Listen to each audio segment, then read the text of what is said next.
एक दुनिया का बहुत रईस आदमी जिसके पास करोड़ों की प्रॉपर्टी है। वो जब चाहे जो गाड़ी खरीद सकता है, जहाँ चाहे वहाँ जा सकता है, जैसा चाहे उस तरीके का मूवमेंट कर सकता है। लेकिन ये अरबपति आदमी, ये करोड़पति आदमी एक भिखारी की ज़िंदगी व्यतीत करता है। रोड के किनारे भीख मांगता हुआ दिखाई देता है। ऐसा क्यों होता है, इसके पीछे क्या लॉजिक है?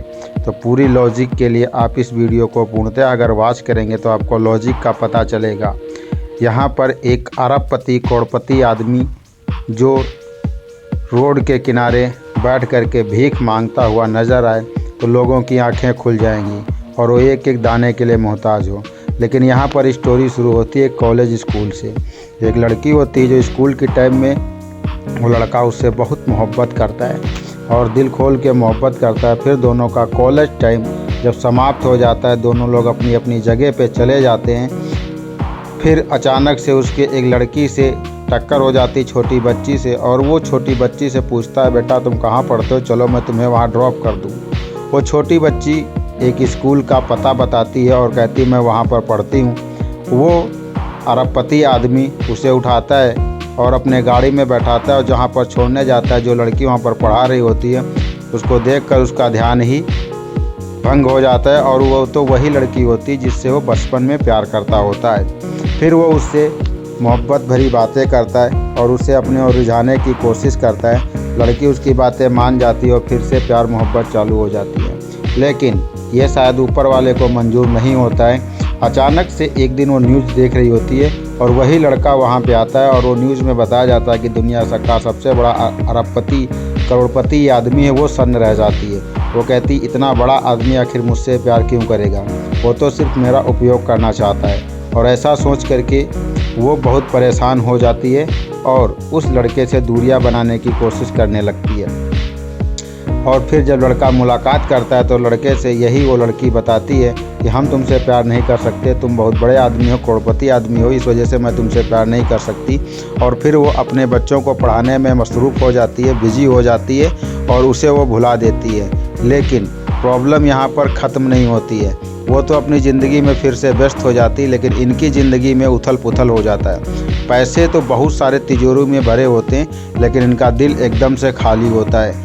ब्रांडेड वॉच, ब्रांडेड आईफोन सब कुछ होता है, लेकिन अकेलापन अंदर से इसको खाया जा रहा होता है और बहुत परेशान हो जाता है। फिर क्या करता है, अपनी सारी प्रॉपर्टी जो है चैरिटी में दान कर देता है और चैरिटी में दान करने के बाद फिर वो भिखारियों की ज़िंदगी गुजारना स्टार्ट कर देता है और कहता है दौलत ही किस काम की जहाँ मोहब्बत काम ना आए। और फिर भिखारियों की ज़िंदगी को गुजारना स्टार्ट करता है, भिखारियों की लाइन में लगता है और कई सारे जो बढ़िया ज़िंदगी होती है उसे वो मुफ्त ले लेता है। और फिर एक दिन भिखारियों की लाइन में वो लड़की खाना खिलाने आती है और उससे मुलाकात हो जाती है। और जैसे ही उससे मुलाकात होती है वो लड़की को पकड़ लेता है और लड़की को अपने दिल की बात कहता है। लड़की की आंखों में आंसू आ जाते हैं और कहती है कि तुमने तो अपनी परीक्षा पास कर दी, अब मेरी परीक्षा देने की बारी है और मैंने तुम्हारा प्यार अब एक्सेप्ट कर लिया। और वो दोनों लोग मिल कर के लड़कों को पढ़ाना स्टार्ट करते हैं। लेकिन स्टोरी अभी यहाँ तक ही ख़त्म नहीं होती है।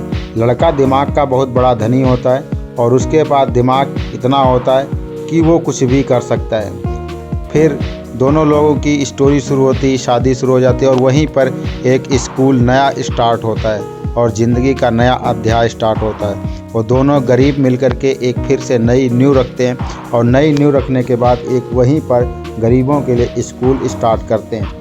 और वह स्कूल स्टार्ट करने के बाद वहाँ पर दोनों लोग मिल कर के पढ़ाना स्टार्ट कर देते हैं। जैसा कि वो भी गरीब होता है और वो भी गरीब होते हैं। दोनों लोग मिल कर के जब गरीबी में ज़िंदगी स्टार्ट करते हैं तो एक दूसरे को किसी प्रकार की कोई भी प्रॉब्लम्स नहीं होती है, न किसी से झिझक होती है, न किसी से शर्म होती है।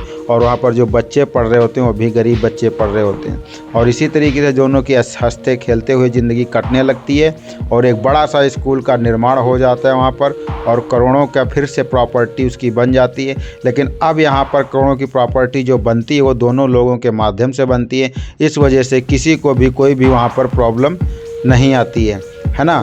तो ये बहुत इम्पोर्टेंट चीज़ है। जो आपके रिश्ते होते हैं ना, जब बराबरी में रिश्ते होते हैं तो उनकी बात कुछ और ही होती है। लेकिन जो रिश्ते ऊपर नीचे करके बनते हैं, अरबपति या लोअरपति या करोड़पति से बनते हैं, वो रिश्ते ज़्यादा दिन तक टिकाऊ नहीं होते हैं, चल नहीं पाते हैं। तो इस तरीके से ये करोड़ों वाली ज़िंदगी जो छोड़ करके ट्रस्ट में दान करके आता है, वैसी ही ज़िंदगी इसकी फिर से हो जाती है। कहने का तात्पर्य ये भी कि दिमाग अगर आपका बेहतरीन क्वालिटी का है तो आप दोबारा बिजनेस खड़ा कर दोगे।